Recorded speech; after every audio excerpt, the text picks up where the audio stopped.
A Summary of the Red-Headed League by Sir Arthur Conan Doyle. Chapter 1. One day, Dr. Watson visited his friend Sherlock Holmes at his home in London. When he arrived, Sherlock Holmes was talking to a man in his living room. The man's name was Mr. Jabez Wilson. Mr. Wilson knew that Holmes was a famous detective who could solve crimes, and he wanted him to solve a mystery. While Mr. Wilson was talking, Holmes looked at him carefully. He looked at Mr. Wilson's face, his hands, and his clothes. He worked out that Mr. Wilson used to be a labourer, that he visited China in the past, and that he did a lot of writing. When Sherlock Holmes told Mr. Wilson this information, he was very surprised, because everything Sherlock Holmes said was true. Mr. Wilson decided that Holmes must be a wonderful detective. Mr. Wilson started telling Holmes his story. He had a small shop in London where he worked with his assistant, Vincent Spaulding. Not many people visited Mr. Wilson's shop, and he wasn't a rich man. One day, Mr. Spaulding showed him an advert in the newspaper for a job with the Red-Headed League. The Red-Headed League found jobs for men with red hair. Mr. Spaulding wanted Mr. Wilson to ask about the job because Mr. Wilson had red hair, and the job was only a few hours a week. The money could really help Mr. Wilson and his small shop. That afternoon, Mr. Spaulding took Mr. Wilson to the Red-Headed League. There were a lot of men waiting outside the office, and they all had red hair. But Mr. Spaulding pushed past all the men until they were outside the door. They went inside and met the manager, Mr. Duncan Ross, who told them about the job. The person who got the job would have to come to the office every day between 10 and 2 o'clock. He wouldn't be able to leave the office during this time. While he was in the office, he would have to copy all the information from a large encyclopedia into a book. The pay was £4 a week. This was a lot of money. Mr. Ross told Mr. Wilson that if he could start work the next day, he could have the job. Mr. Wilson was very surprised, but quickly said yes.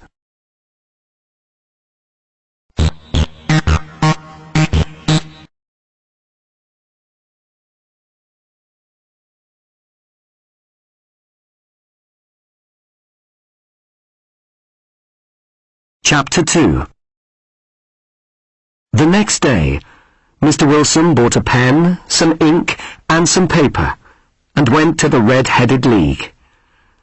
He thought about the job. Could it be real? It seemed foolish to copy an encyclopedia.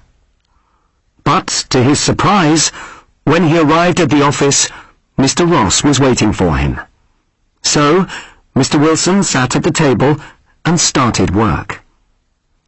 He copied information from the encyclopedia into a book until 2 o'clock. Then he went home. Mr. Wilson went to the office every day, and at the end of the week he received his pay of £4. The work was easy, and he was very content. This continued for 8 weeks. One day he went to the office, but it was locked. There was a letter on the door that said, "The Red-Headed League has closed." Mr. Wilson didn't know what to do.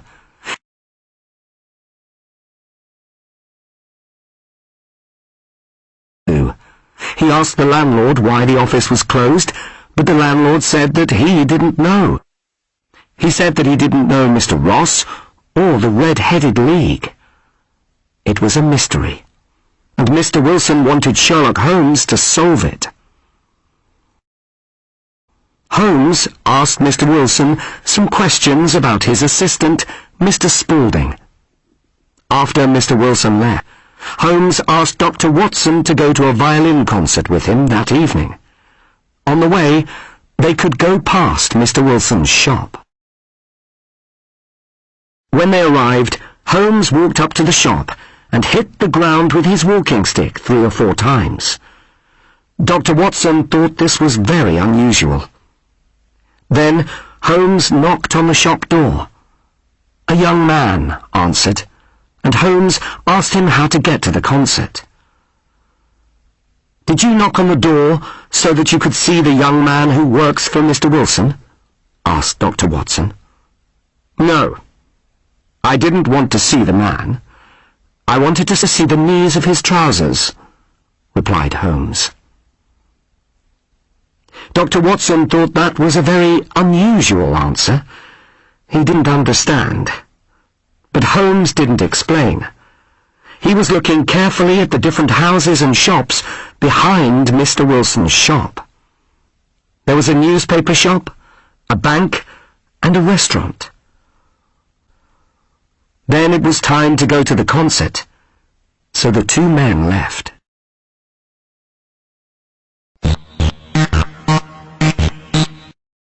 Chapter 3. After the violin concert, Sherlock Holmes told Dr. Watson that he had to see someone before he went home. "There is going to be a crime tonight, Watson," explained Holmes, "and it might be dangerous. Meet me at 221B Baker Street at 10 o'clock. Dr. Watson arrived at Baker Street that evening. Holmes was talking to Peter Jones, who was the most important policeman in London, and a man called Mr. Merryweather. Holmes explained to Watson that they hoped to catch a famous thief called John Clay that night. The 4 men got into 2 taxis. While they were travelling, Holmes told Dr. Watson that Mr. Merryweather was the manager of the bank behind Mr. Wilson's shop. The taxis were taking them to Mr. Merryweather's bank. When they arrived, Mr. Merryweather took them into the bank and down into the cellar. It was dark inside the cellar, and there were a lot of large boxes. Holmes looked carefully at the floor of the cellar. Then he asked Mr. Merryweather to tell Dr. Watson why the thieves might be interested in this bank. "They are interested in the gold in the boxes in this cellar," explained Mr. Merryweather. "It is unusual to have so much gold in one bank, and we have been worried. We wanted to move it." Holmes explained that the thieves were going to come into the cellar under the ground from Mr. Wilson's shop. Now there were 3 policemen waiting outside Mr. Wilson's shop. Holmes and the 3 men were waiting inside the cellar. The thieves wouldn't be able to escape. Holmes turned out the light, and the 4 men waited for the thieves to arrive. After about an hour, the men saw something. One of the large square stones in the floor started to move. Suddenly, they saw a hand. The hand slowly moved the stone up and to the right. Then a young man climbed out of the hole and into the cellar. When the young man stood up, Holmes quickly grabbed his arm. It was John Clay. "John Clay, your red-headed idea was a good one, but we've caught you," said Holmes.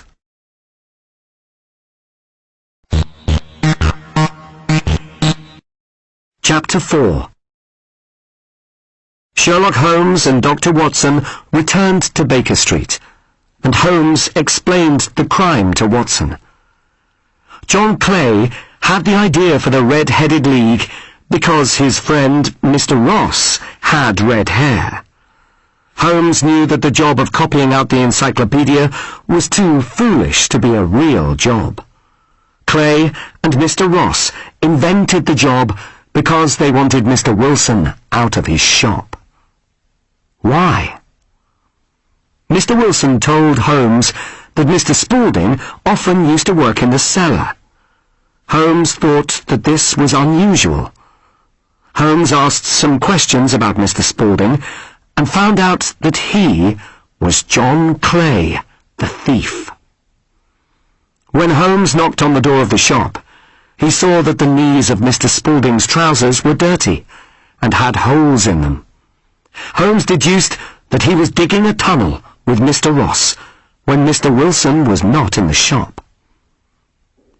When I saw that the bank was behind Mr. Wilson's shop, I knew why they were digging a tunnel, said Holmes. They wanted to take the gold from the bank. How did you know that they wanted to take the gold on Saturday night? Asked Watson.